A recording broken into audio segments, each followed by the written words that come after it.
The combine has started. The NFL combine has started. And yesterday we had Quasi and KOC come out and address the media and give their non-answer answers.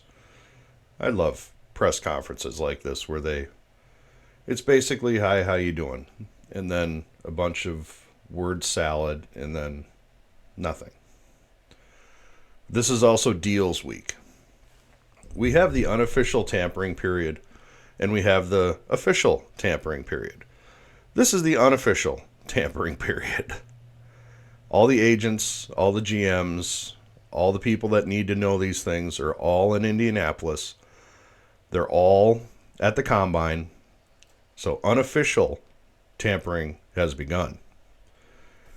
And I think your number one goal, if you're the Vikings with your unofficial tampering, is to get Mekhi Becton or Trey Smith to get them all but signed.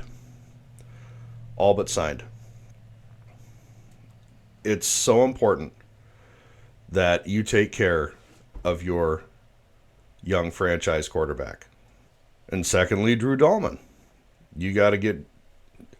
As I've said in previous videos, I'm so tired of seeing Garrett Bradbury trucked into the backfield. You get Dalman, you get Becton.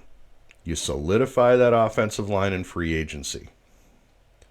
You spend as much money as you need in free agency to get those two players.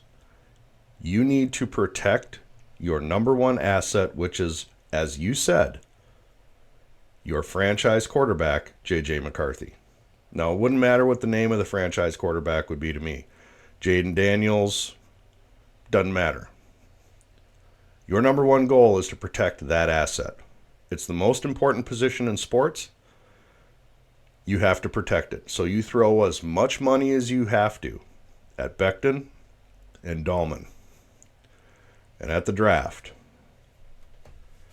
This might be one opinion that isn't the most popular. We need a running back.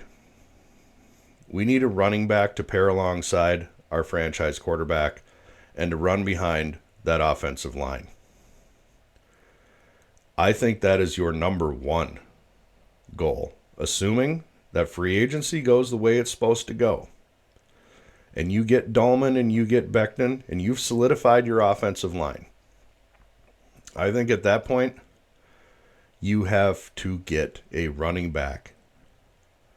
Not just any running back. You're going to have to expend a first or a high second round pick to get a top tier running back. You want to have a battery of McCarthy and a top 5 drafted running back. And I do think that you want to use a first or a second round pick on a running back simply because what you do with running backs is you bring them in and then you beat the hell out of them.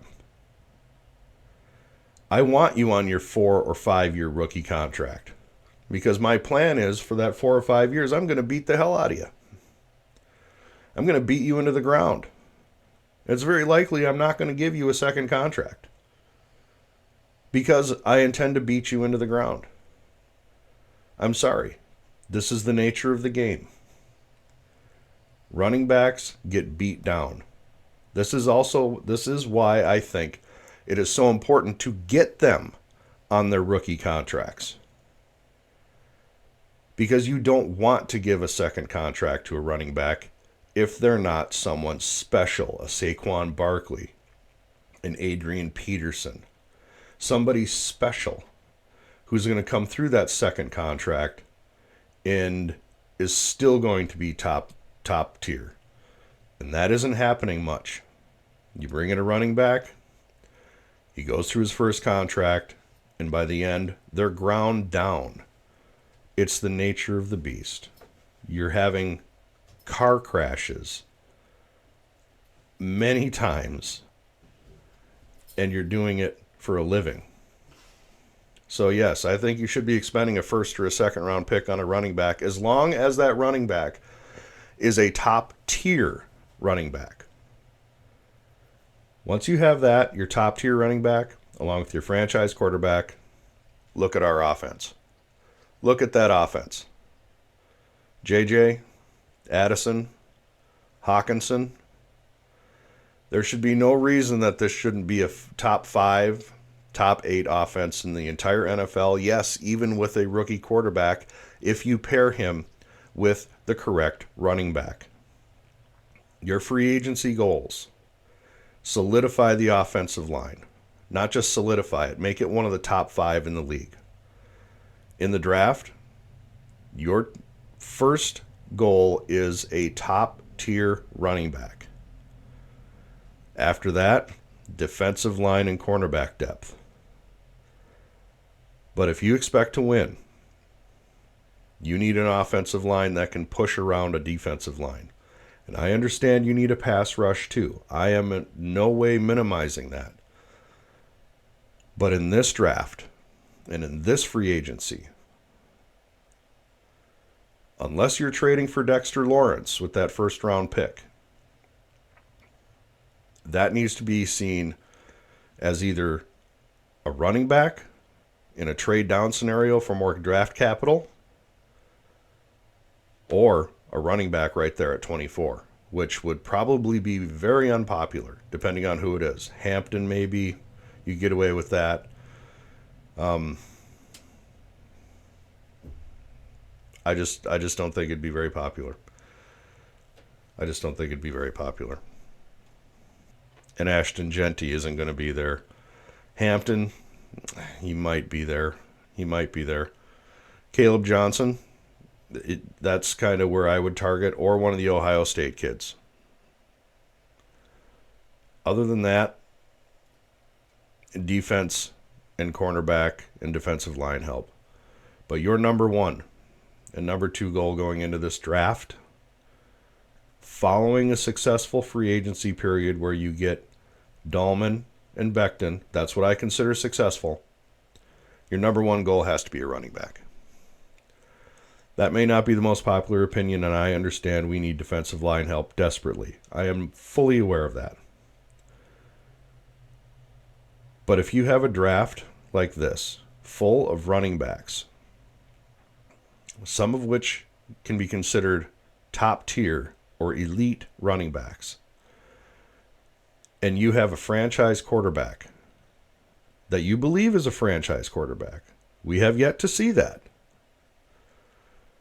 I believe he is, but belief is one thing, proof is another. Then you need to team that franchise quarterback with a franchise running back on his rookie deal to pound the hell out of him behind an offensive line designed to road grade people. You should do good. You should do good. And honestly, B-Flow, he'll come up with something if he has to. It won't be pretty. And yes, we need defensive line help. That's why if you're willing to trade your first round pick for Dexter Lawrence and get something in return, I'm for that. I love me some Dexter Lawrence. That solidifies your defensive line. And then it's running back by committee, which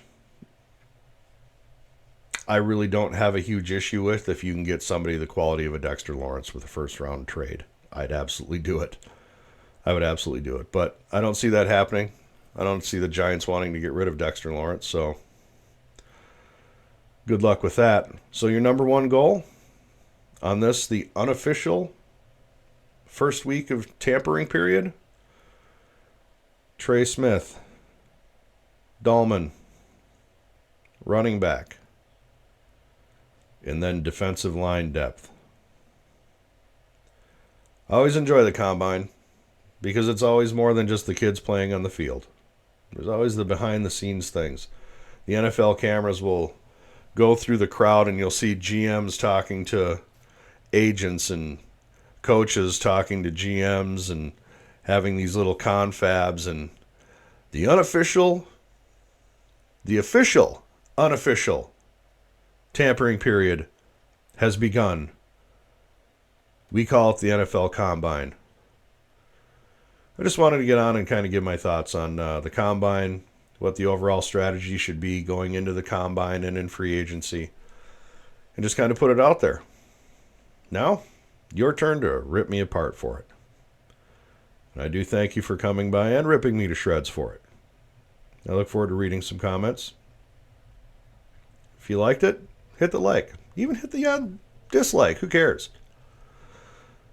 Maybe subscribe and share it with a friend and say, hey, check out this dumbass. We'll catch you next time.